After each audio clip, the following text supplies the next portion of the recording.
The Gina and Maddie podcast. Over the weekend, yesterday, it was my birthday. We celebrated on the show on Friday, which was lovely. Thank you for everyone who sent beautiful messages. I'll get to some of those in just a sec. But so on Saturday, I met up with a couple. So it was my birthday yesterday. So on Saturday, I met up with a couple of mates I hadn't seen for a while, both brothers, and down in Sydney, and we went for what we called Runcha. We went for a little run around the city. We ran around the Opera House, did like a little 7K run, and then it ended up in Yumcha. So we went for Runcha, which was, my Lord, you get out there and earn those dumplings. And eat whatever you want. It was so good. I love Yumcha so much. If it's good. Yeah, it was good Yumcha. So it's at it's Golden Century, and it used to be one of our haunts down in Sydney when we were growing up, and it was in Haymarket, and it was a famous Chinese restaurant, famous for its Yumcha. You'd go there. Some people would go there instead of having a kebab at 3 o'clock in the morning. You go get some pippies and exo sauce, right? Yum. So we used to go there quite a bit, and then it disappeared, and now it's reopened at the Crown, and it was just perfect. So you're all sweaty when you're sitting there because you just had a big run? No, so what we did, there was logistics involved. Yes. There was some logistics. So we parked our cars near, there's a leisure centre in the city near the big cathedral, St Mary's Cathedral. So we parked the car in the car park there, ran, used their showers, got changed, and then straight into Yumcha. Right, so we were fresh, ready to go. Right. Not sweating in the buns. No, just give me that. Perfect prawn and chive dumpling. Thank you very much. So that was great. And then Saturday night, Bella and I had plans to go out and do a little bit of celebration. But during the day, our youngest, the firecracker that is Stevie Fox, she came down with something and she wasn't well. A little bit more vomiting in the house. It's going around your house, isn't it? Well, see, Ziggs had something completely different. And then Stevie, we reckon we had some takeaway on Friday, and I reckon she got some bad chicken. And it just did not sit well with her. So we knew something was wrong with Stevie because we hadn't heard her speak for about 2 minutes. So we knew that something was wrong, and she was just so quiet. Anyway, so when they're like that, we're like, we can't ask someone to come in the house and look after them if she is vomiting, just in case it isn't that, and we don't want to give anyone gastro. Yeah. But it wasn't that. She cleared up by the end of yesterday, which is fine. So our plans were cancelled, so we just ended up with some Uber Eats and some homemade mugs on the lounge. Nice. That's not terrible. Yeah, no, not terrible. Watching White Lotus and a new show called The Residents. I don't know if you've seen that. It's about it's a whodunit in the White House, American Netflix show, and then randomly Kylie Minogue plays a real big part in the first episode. Are you kidding? It's really wild. It's a great show. So we watched that, and that was great. And then Sunday, which is my birthday, because Stevie wasn't well, Bella was up quite a bit throughout the night with Stevie. So, and in our house, it's really a fight for who can get the sleep in. Yes, right, because there's only one of us can, because the other one's got to get up and tend to the mini humans. And you'd think, being the birthday. Yeah, surely. But no, because Bella had been up all night. She was exhausted. So no sleep in. I'm up. My birthday breakfast was just making some Vegemite toast for the kids, rolling around. But it was great. They made me some cards, and it was really nice. And then went to work in the Arvo down at 4 Pines Park for the Manly game. Which is not work for you, really. Still working, G. You sound like Bella. Still working.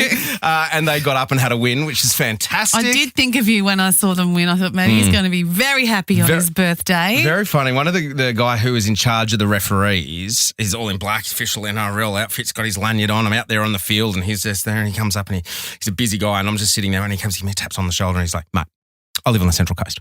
I've been listening. Happy birthday. Hope Manly win for you. Where's Gina?" And I went, "I reckon Gina's on the couch."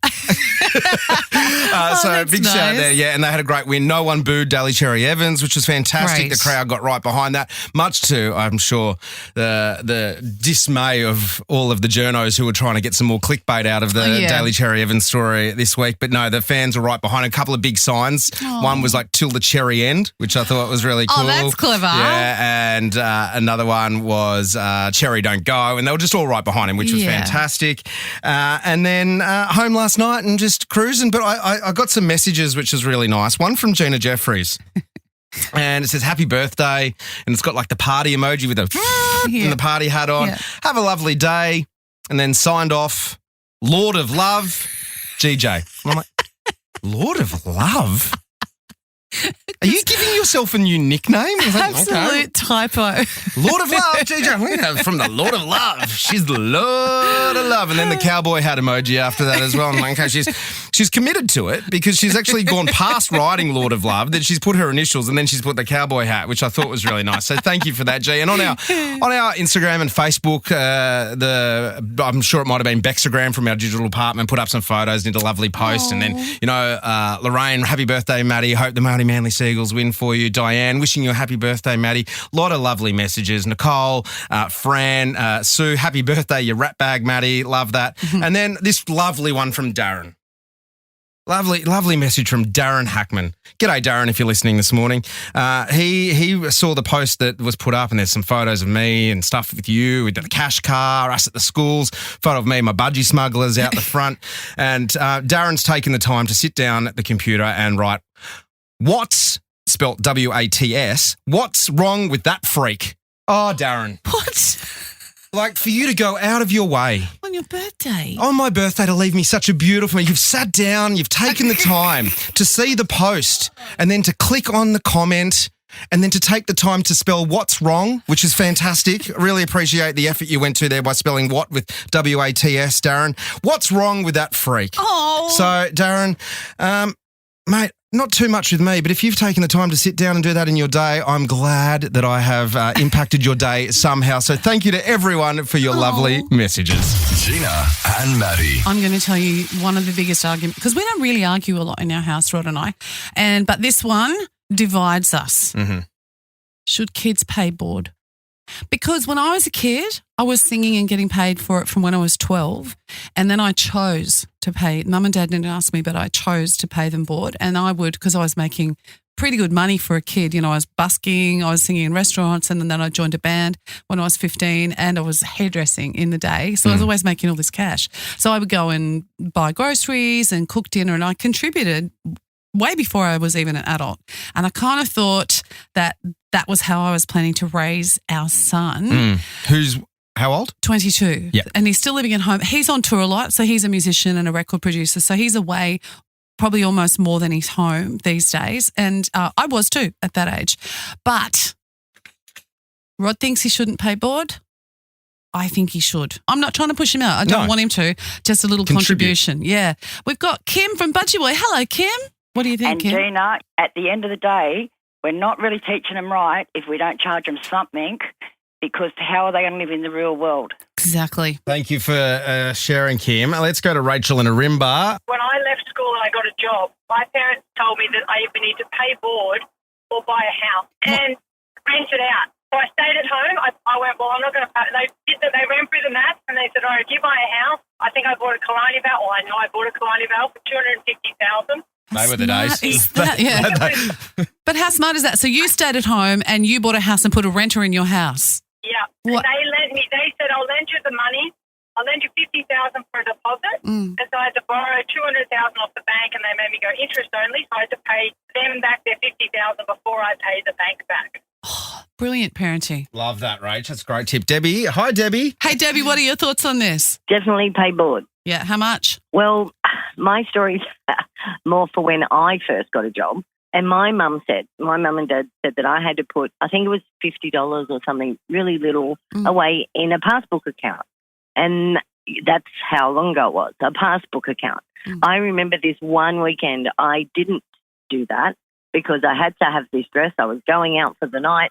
Mum happened to check that passbook account that same week, and that was it. She was putting it in an account for me to have. I didn't know that.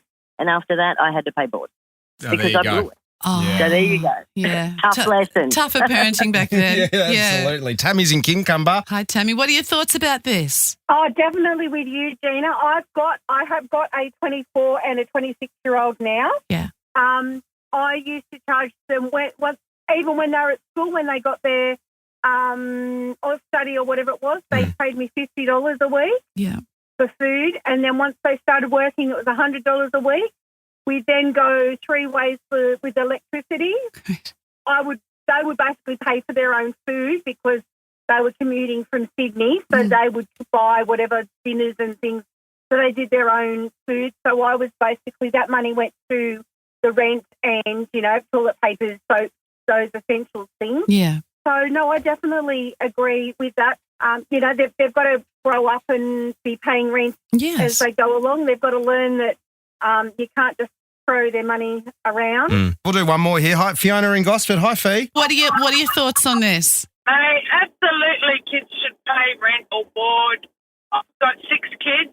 The oldest is 33, and from the time they got jobs, and they had to start buying their own toiletries, and then from there, when they hit 18, they have to pay board or rent. Costs too much, and I've got one coming up to the age of 18 again, and I just keep reminding her, remember, when you hit 18, you've got to pay rent. Oh, beautiful. Thanks, Faye. Do you know what I need to do? Get all those gorgeous girls over to our house and we'll have an intervention. Or you could just put the podcast on in the car with Roger. Oh, have you heard what Maddie and I did on the show today? Let's just have a listen and see what happens. Gina and Maddie. So we were, ages ago, we decided we were going to move to Nashville. I've probably told you this story before. And we'd sold our house, sold my car, and we're heading, and then COVID hit.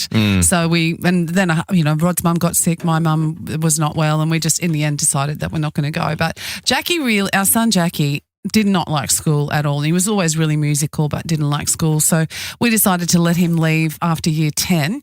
And people had said to us, look, he's so talented, you should probably take him out and go to more specialised education for what he wants to do, which is a record producer. So we put him into a music school, The Grove, which was going to be like year 11 in our minds as this alternative thing as parents.